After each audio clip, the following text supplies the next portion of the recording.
Metro Man के नाम से मशहूर ई श्रीधरन को भारतीय जनता पार्टी ने केरल में अपना मुख्यमंत्री पद का उम्मीदवार घोषित किया है। केरल भारतीय जनता पार्टी के अध्यक्ष सुरेंद्रन ने गुरुवार को ये जानकारी दी। 88 साल के श्रीधरन 6 दिन पहले ही 26 फरवरी को मल्लापुरम में केंद्रीय मंत्री आर.के. सिंह की मौजूदगी में भारतीय जनता पार्टी में शामिल हुए थे। श्रीधरन ने अपने गृह जिले मल्लापुरम से ही चुनाव लड़ने की इच्छा जाहिर की है। 140 सदस्यों वाली केरल विधानसभा के लिए 6 अप्रैल को वोटिंग होना है। चुनाव के नतीजे 2 मई को आएंगे। आपको बता दें कि इसके पहले ई श्रीधरन ने यह कहा था कि अगर भारतीय जनता पार्टी उन्हें केरल में मुख्यमंत्री पद का उम्मीदवार बनाती है तो वो भारतीय जनता पार्टी में शामिल होंगे और चुनाव लड़ेंगे। प्रोड्यूसर डायरेक्टर अनुराग कश्यप और एक्ट्रेस तापसी पन्नू के घर और दफ्तर पर लगातार दूसरे दिन गुरुवार को भी इनकम टैक्स की छापेमारी जारी रही। सूत्रों के मुताबिक इनकम टैक्स के ऑफिसर्स ने अनुराग और तापसी से पुणे के वेस्टर्न होटल में पूछताछ भी की है। उनके घर और दफ्तर से 3 लैपटॉप और 4 कंप्यूटर भी जब्त किए गए हैं। दोनों की व्हाट्सएप चैट्स का बैकअप भी लिया गया है। इसके साथ ही जांच के दौरान 7 बैंक लॉकर्स के इस्तेमाल पर भी रोक लगा दी गई है। अभी इनकम टैक्स की एक टीम तापसी की पीआर देखने वाली कंपनी KRI एंटरटेनमेंट के ऑफिस में मौजूद है। सूत्रों के मुताबिक KRI एंटरटेनमेंट और फैंटम फिल्म्स के बीच पैसों के भारी लेन देन के सबूत मिले हैं।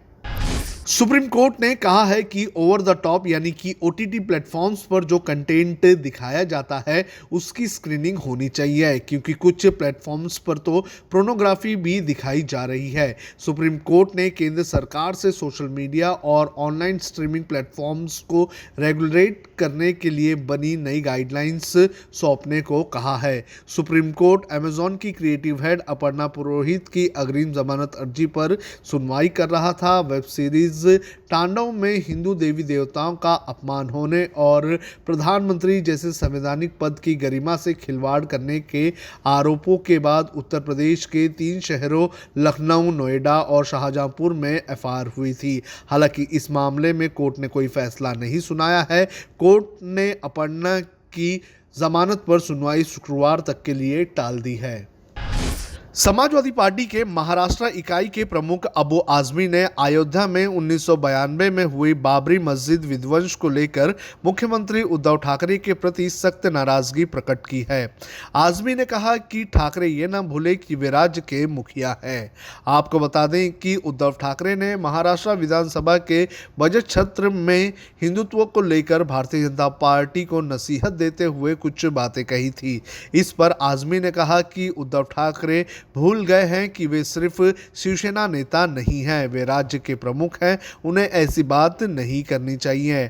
आजमी ने यह तक कह दिया कि महाआघाड़ी सरकार में शामिल मुस्लिम मंत्रियों को शर्म आना चाहिए और उन्हें इस्तीफा दे देना चाहिए।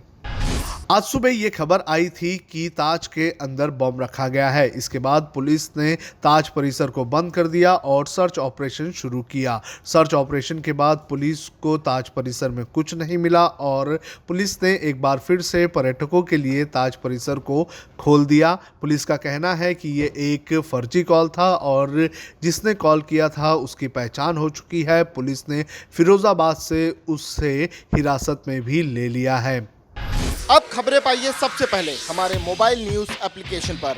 एंड्रॉइड या iOS प्लेटफॉर्म पर जाइए, HW न्यूज नेटवर्क को सर्च कीजिए, डाउनलोड कीजिए और अपनी सुविधानुसार भाषा का चयन कीजिए। खबरों की भीड़ में अपने काम की खबर पाते रहिए।